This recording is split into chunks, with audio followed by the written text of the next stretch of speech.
വചനോദയം. മത്തായിയുടെ വിശുദ്ധ സുവിശേഷം അധ്യായം 2, 13 മുതൽ 18 വരെയുള്ള തിരുവചനങ്ങൾ. അവർ പോയിക്കഴിഞ്ഞപ്പോൾ കർത്താവിൻ്റെ ദൂതൻ സ്വപ്നത്തിൽ പ്രത്യക്ഷപ്പെട്ട് ജോസഫിനോട് പറഞ്ഞു, എഴുന്നേറ്റ് ശിശുവിനെയും അമ്മയെയും കൂട്ടി ഈജിപ്തിലേക്ക് പലായനം ചെയ്യുക. ഞാൻ പറയുന്നതുവരെ അവിടെ താമസിക്കുക. ഹെറോദേസ് ശിശുവിനെ വധിക്കാൻ വേണ്ടി ഉടനെ അന്വേഷണം തുടങ്ങും. അവൻ ഉണർന്ന് ശിശുവിനെയും അമ്മയെയും കൂട്ടി ആ രാത്രി തന്നെ ഈജിപ്തിലേക്ക് പോയി.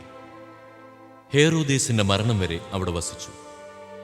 ഈജിപ്തിൽ നിന്ന് ഞാൻ എൻ്റെ പുത്രനെ വിളിച്ചു എന്ന് പ്രവാചകനിലൂടെ കർത്താവ് അരുളി ചെയ്തത് പൂർത്തിയാകാനാണ് ഇത് സംഭവിച്ചത്.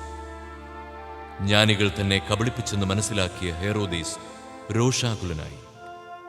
അവരിൽ നിന്ന് മനസ്സിലാക്കിയ സമയമനുസരിച്ച് അവൻ ബേത്ലഹേമിലെയും സമീപ പ്രദേശങ്ങളിലെയും 2 അതിൽ താഴെയും വയസ്സുള്ള എല്ലാ ആൺകുട്ടികളെയും ആളയച്ചു വധിച്ചു. ഇങ്ങനെ ജെറമിയ പ്രവാചകൻ വഴി അരുളി ചെയ്യപ്പെട്ടത് പൂർത്തിയായി. വചന വിചിന്തനം. രക്ഷകനെ സന്തോഷപൂർവ്വം കാത്തിരുന്ന ജനം ഒരു വശത്ത്, എന്നാൽ രക്ഷകനെക്കുറിച്ചുള്ള ഭയപ്പാടിൽ അവനെ കൊല്ലാൻ കാത്തിരുന്ന ഹെറോദേസ് മറ്റൊരു വശത്ത്. ഇതുപോലെ തന്നെ പഴയ നിയമത്തിൽ ജോസഫിൻ്റെ ശ്വാസം വരെ ഇസ്രായേൽ ജനം ഈജിപ്തിൽ സുഖമായി ജീവിച്ചിരുന്നു. ജോസഫിൻ്റെ കാലശേഷം ഇസ്രായേൽ ജനങ്ങളുടെ പെരുപ്പത്തിൽ ഭീതി പൂണ്ട് ഫറവോ അവരെ അടിമകളാക്കാൻ തീരുമാനിച്ചു. അതോടൊപ്പം അവർക്ക് ജനിക്കുന്ന ആൺകുട്ടികളെ നൈൽ നദിയിലേക്ക് എറിഞ്ഞുകളയുവാനും കൽപ്പിച്ചു. അപ്പോഴാണ് മോശയുടെ ജനനം. പഴയ നിയമത്തിൽ ഫറവോ എങ്കിൽ പുതിയ നിയമത്തിൽ ഹെറോദേസ്.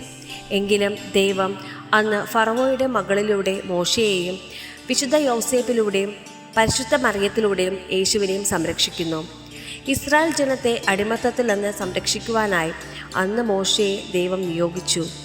എന്നാൽ പുതിയ നിയമത്തിൽ ദൈവം മനുഷ്യനായി അവതരിച്ച് ലോകം മുഴുവനെയും സ്നേഹമെന്ന ആയുധം കൊണ്ട് പാപത്തിൽ നിന്ന് സ്വതന്ത്രരാക്കി. എന്നാലും പാപത്താൽ വിഴുങ്ങപ്പെട്ട ലോകം വീണ്ടും നിഷ്കളങ്ക രക്തത്തെ ഊറ്റിക്കുടിക്കുന്നു. നമുക്ക് പാപത്തിൽ മരിച്ച് സ്നേഹത്താൽ പുതുജീവൻ പ്രാപിക്കാം.